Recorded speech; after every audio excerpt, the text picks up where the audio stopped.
இணைச்சட்டம் 31வது அதிகாரம் 6வது இறை வார்த்தை. நான் உன்னை விட்டு விலகுவதுமில்லை, நான் உன்னை கைவிடுவதுமில்லை. ஆண்டவராகிய இயேசு கிறிஸ்து உங்களையும் என்னையும் பார்த்து சொல்லப்படுகின்ற வார்த்தை இன்று இதுவாக இருக்கின்றது. கிறிஸ்துவில் பிரியமானவர்களே, உங்களையும் என்னையும் வழிநடத்தி கொண்டிருக்கின்ற அற்புதராகிய ஆண்டவராகிய இயேசு கிறிஸ்து உங்களுடைய உள்ளத்தில் எழுந்தருளிருக்கின்றார். உங்களுடைய சிந்தனையில் உங்களை வழிநடத்தி கொண்டிருக்கின்றார். உங்களுடைய உள்ளத்தில் உங்களோடு பேசிக் கொண்டிருக்கின்றார். நமக்காக மரித்து நமக்காக உயிர்த்து என்றும் நம்மோடு வாழ்ந்து கொண்டிருக்கின்ற ஆண்டவராகிய இயேசு கிறிஸ்துவின் இனிய நாமத்தில் உங்களை சந்திப்பதில் பெரும் மகிழ்ச்சி அடைகின்றேன். இன்றைய தினத்தில் நாம் ஆழமாக சிந்திக்க இருக்கக்கூடிய காரியம், நாம் நமக்காக ஜெபிப்பதை விட நாம் மற்றவர்களுக்காக ஜெபிக்க அழைக்கப்படுகின்றோம். நாம் மற்றவர்களுடைய பாடுகளில், வேதனைகளில், துக்கத்தில், கஷ்டங்களில் பங்கெடுக்கக்கூடியவர்களாக நாம் இருந்தோமானால் நம்மளுடைய தேவையை ஆண்டவராக இயேசு கிறிஸ்து பார்த்து கொள்வார்.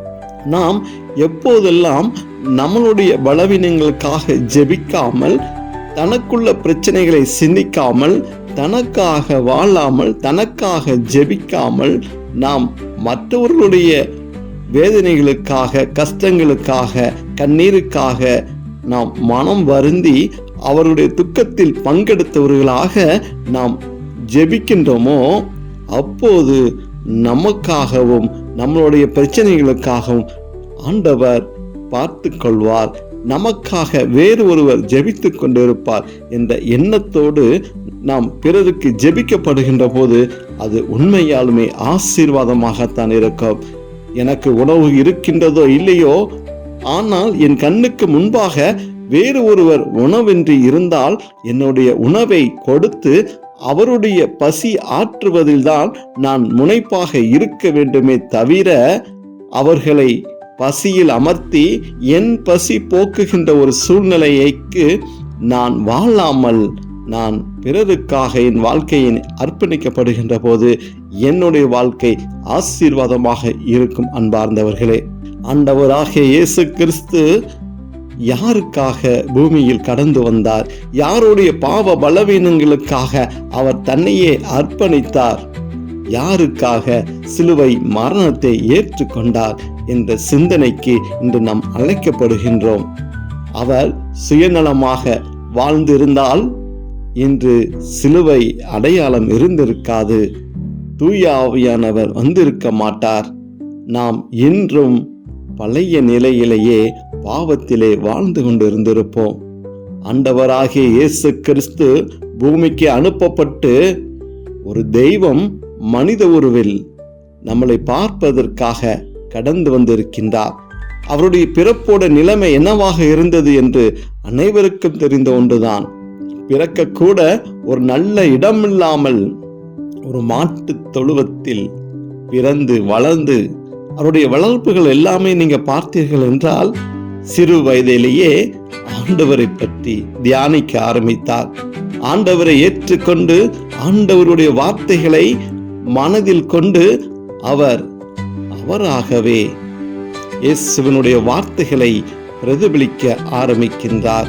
அந்த குழந்தை பிறந்து வளர்ந்து சிறு வயதிலேயே ஆண்டவருக்காக வாழ ஒப்பு கொடுக்கின்றார்.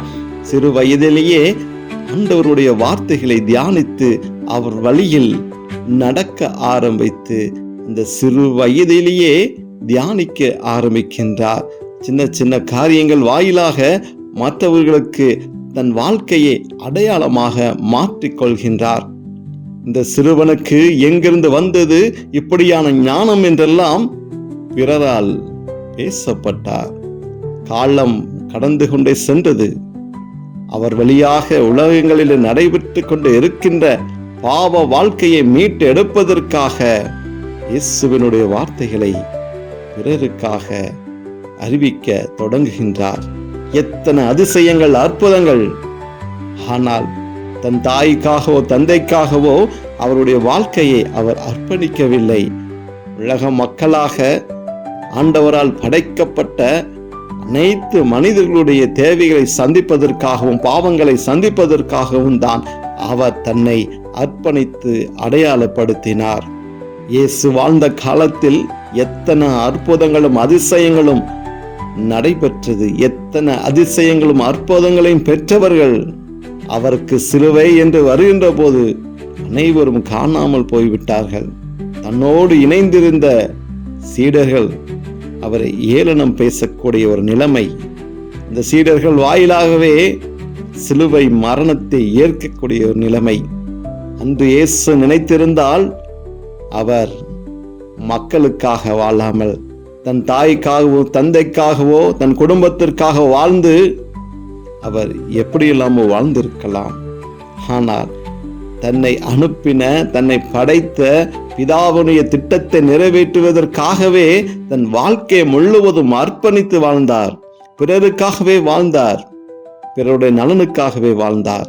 அவமான சின்னமாகிய அந்த சிலுவையை சுமத்தப்படும் போது கூட அவர் அது இன்பமாகத்தான் ஏற்றுக்கொண்டார். அந்த இடங்களிலே எந்த ஒரு கூச்சலோ குழப்பமோ உண்டு பண்ணாதபடிக்கு, மறுக்காதபடிக்கு பிலாத்துவால் தீர்ப்புகளை ஏற்றுக்கொண்டார். அந்த பிலாத்துவின் தீர்ப்புக்கு மறுப்பு தெரிவிக்காமல், பிறர்தான் என்னை இந்த அளவுக்கு ஆக்கிவிட்டார்கள் என்று சொல்லி பிறர் மேல் பழி போடாமல், நான் குற்றவாளி இல்லை என்று அறிக்கையிடாமல், அவர் மேல் என்னெல்லாம் சுமத்தப்பட்டாரோ அத்தனைக்கும் அவர் மறுப்பு தெரிவிக்காமல், அவர் பிலாத்துவால் சுமத்தப்படுகின்ற எல்லா பழிகளுக்கும், பிலாத்துவால் சுமத்தப்பட்ட அந்த சிலுவை பாடுகளை ஏற்கக்கூடியவராக நின்று கொண்டிருந்தார். நாம் பார்ப்பது எல்லாம் அவருடைய நினைவுகளை மட்டும்தான் நாம் பார்த்து கொண்டு இருக்கிறோம். இயேசு பிறந்தார், சிலுவையை ஏற்றார், மரித்தார், உயிர்த்தார் என்றுதான் நாம் பார்த்து கொண்டு இருக்கின்றோம்.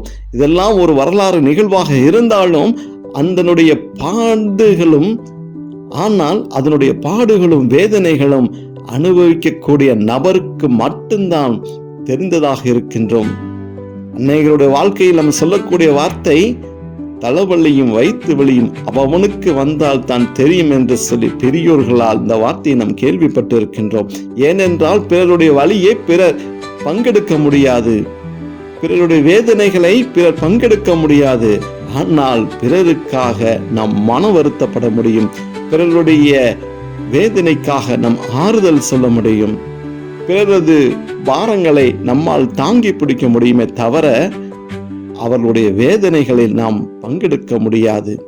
அதே நிலைதான் ஆண்டவராகிய இயேசு கிறிஸ்துவிற்கு சிலுவையை சுமத்தி அவர் பட்ட வேதனைகள், அவர் கடந்து சென்ற பாதைகள், எத்தனை அடி, உடமெல்லாம் சதைகள் கலண்டு தொங்கின நிலை நினைத்து பார்க்க முடியுமா?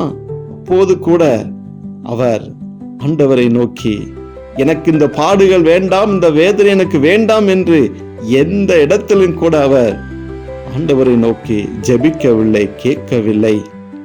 ஆனால் அந்த இடங்களிலே அவர் ஆண்டவரை நோக்கி ஜெபித்திருந்தால், தனக்காக வேண்டியிருந்தால், ஆண்டவரே என்னால் வலி தாங்க முடியவில்லை, நீங்க தானே எனக்கு பூமிக்கு அனுப்பி மக்களுக்காக பணி செய்ய அனுப்பினீர்கள், இதோ இந்த மக்கள் கொடுக்கின்ற இந்த சாட்டை அடிகள் என்னால் தாங்க முடியவில்லை, என்னால் சுமத்தப்பட்ட அந்த சிலுவையின் சுமை என்னால் தூக்கி என்னால் நடக்க முடியவில்லை, ஏன் எனக்கு இந்த அவல நிலை, ஏன் என்னை இப்படியாக நீங்க பூமிக்கு கையளித்தீர்கள், ஐயோ என்னால் தாங்க முடியவில்லையே, இதை தடுத்து நிறுத்துங்கள், என் வாயிலாக எத்தனை அற்புதங்கள் அதிசயங்கள் நீங்கள் செய்திருக்கின்றீர்கள், இதோ இந்த பாடுகளையும் வேதனைகளும் தடுத்து நிறுத்துங்கள்.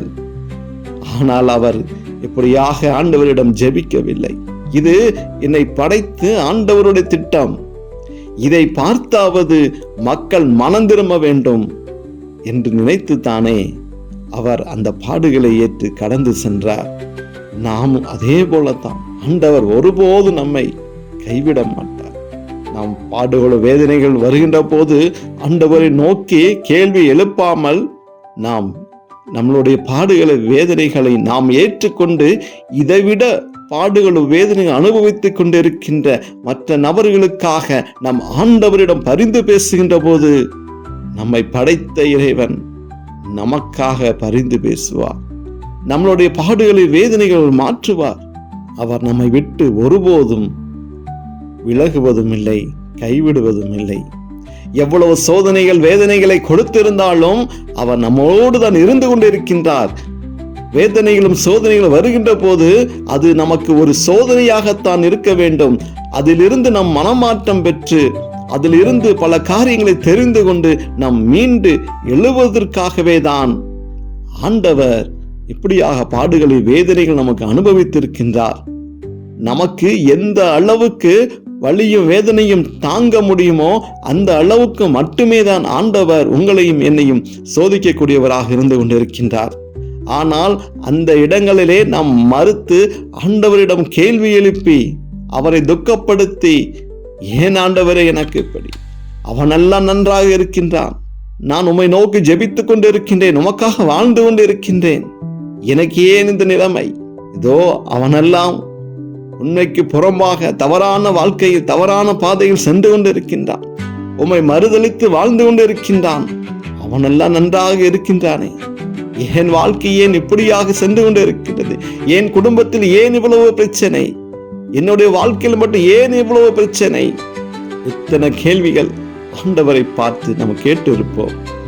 இன்றைய தினத்தில் நாம் ஒரு முடிவெடுப்போம். இன்றைய தினத்தில் ஆண்டவரோடு நம்ம ஒரு முடிவெடுப்போம்.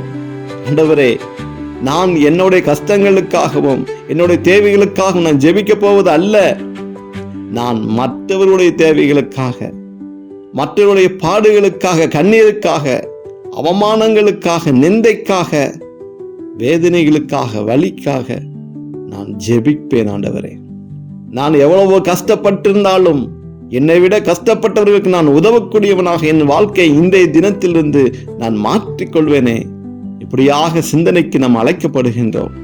வெறுமன 40 நாட்கள் 45 நாட்கள் ஆண்டவருடைய பாடுகளை மட்டும் சிந்தித்து தவக்காலத்தில் ஒருத்தல் வாயிலாக என்ன காரியங்கள் நம்ம செய்து கொண்டு இருக்கின்றோம், யாருக்காக ஜெபித்துக் கொண்டு இருக்கின்றோம், சிந்தியுங்கள்.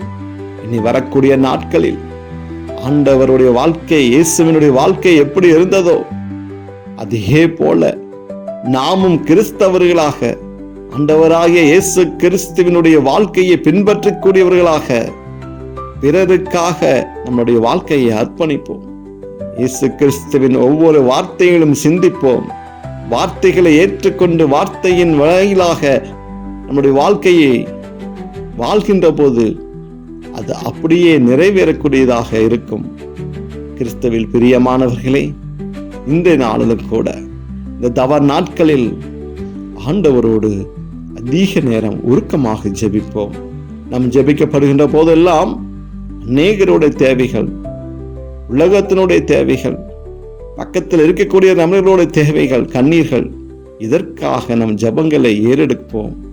நம்மை விட நோயினாலும் உயிருக்கு போராடி கொண்டு இருக்கிற நபர்களுக்காகவும், வறுமையில் இருக்கக்கூடிய நபர்களுக்காகவும், கஷ்டத்தோடு இருக்கிற நபர்களுக்காகவும், பல சோதனைகளில் இருக்கின்ற குடும்பங்களுக்காகவும் நாம் இந்த நாட்களில் ஆண்டவரிடம் பரிந்து பேசுவோம். இந்த தவ நாட்களுக்காக ஒவ்வொரு குடும்பங்களுக்காக ஒப்புக்கொடுத்து ஜெபிப்போம். ஒவ்வொரு குடும்பங்களில் இருக்கக்கூடிய பிரச்சனைகளுக்காக ஒப்புக்கொடுத்து ஜெபிப்போம். பிறருடைய தாறுமாறான வாழ்க்கைக்காக ஆண்டவரிடம் பரிந்து பேசுவோம். யாரெல்லாம் பாவ வாழ்க்கையில் சென்று கொண்டு இருக்கின்றார்களோ அவர்களை சந்தித்து இயேசுவினுடைய வார்த்தைகளை எடுத்து கூறுவோம். பாவ நிலையில் வாழ்ந்து கொண்டு இருக்கிற நபர்களை சந்தித்து ஆண்டவருடைய வார்த்தைகளை சொல்லி, ஆண்டவருடைய வலியிலும் வேதனைகளும் சொல்லி, ஆண்டவருடைய சிலுவை மரணத்தை சொல்லி, ஆண்டவருடைய கண்ணீரும் இரத்தத்தையும் சொல்லி நாம் அவர்களுக்கு ஜெபிக்கப்படுகின்ற போது ஆண்டவர் நிச்சயமாக மனம் இறங்குவார். இப்படியாக உங்கள் வாழ்க்கையில் நீங்கள் செய்து பாருங்கள். இந்த தவ காலத்தில் நான் ஒருவரை கிறிஸ்துவோடு இணைத்து இருக்கின்றேன். ஒருவரை கிறிஸ்துவுக்கு ஒப்பு கொடுத்திருக்கின்றேன். ஒருத்தருடைய வாழ்க்கையை ஆண்டவருக்காக அவர் மாற்றிக்கொள்ள நான் உதவி செய்திருக்கின்றேன். என்னால் ஒருவர் ஆண்டவரை ஏற்றுக்கொண்டிருக்கின்றார். இதுதான் உண்மையான தவக்காலம். ஆண்டவர் பாடுகளை வேதனைகளை அனுபவித்தார். யாருக்காக அனுபவித்தார்? அதையே நம் காலங்காலமாக சிந்தித்துக் கொண்டு இருப்பதில் அர்த்தமில்லை. முதலில் நமது பாவங்களை விட்டு ஆண்டவரோடு நாம் இணையப்பட வேண்டும். யாரெல்லாம் பாவ வாழ்க்கையில் இருக்கின்றார்களோ அவர்களையும் நாம் மீட்டெடுக்க வேண்டும். பாவமில்லாத சூழ்நிலையை குறித்து மற்றவரிடம் பேச வேண்டும். செய்த பாவங்களுக்கு பாவ அறிக்கையிட்டு ஆண்டவரிடம் மன்னிப்பு கேட்க வேண்டும். இதுதான் உண்மையான தவக்காலத்திற்கு ஒரு அடையாளமாக இருக்கும். ஒருத்தல் இருப்பதோ ஆடைகளை மாற்றிக்கொள்வதோ அல்ல, நம் இதயங்களை கிழித்து கொள்ள வேண்டும். நம்முடைய பாவ பலவீனங்களுக்கு நாம் மன்னிப்பு தேட வேண்டும். இப்படியாக செய்வதுதான் இந்த தவக்காலம் ஒரு அர்த்தமுள்ள தவக்காலமாக இருக்கும். ஆண்டவராக இயேசு கிறிஸ்து இவ்வாறு நீங்க செய்யப்படுகின்ற போது அவர் மகிழ்ந்து நமக்கு ஆசீர்வாதத்தை கொடுப்பார். சிந்திப்போமா? செயல்படுவோமா? ஜெபிப்போம். அன்பின் பரலோக பிதாவே, இந்த நாளை கொடுத்ததுக்காக நன்றி செலுத்துகிறேன் ஆண்டவரே. அப்பா, அந்த நாளின் வழியாக இப்படியான ஒரு வார்த்தைகளை கொடுத்து ஆண்டவரே எங்களோடு பேசினதற்காக நன்றி செலுத்துகின்றோம் ஆண்டவரே. அப்பா, நீங்க கொடுக்கப்பட்டதான் இந்த வாழ்க்கை ஆண்டவரே. நீங்க கொடுக்கப்பட்டதான் இந்த உயிர் மூச்சு ஆண்டவரே. அப்பா, நான் இந்த அளவுக்கு நிக்கிற எல்லா காரியங்களும் நீங்க கொடுத்த கொடைகள் மட்டுமே ஆண்டவரே. அப்படியான ஆசீர்வாதங்களை கொடுத்து எம்மட்டுமாக உயர்த்தி ஆண்டவரே இந்த நேரத்தின் வழியாக ஜெபிக்க வாய்ப்பு கொடுத்ததுக்கு நன்றி செலுத்துகிற ஆண்டவரே.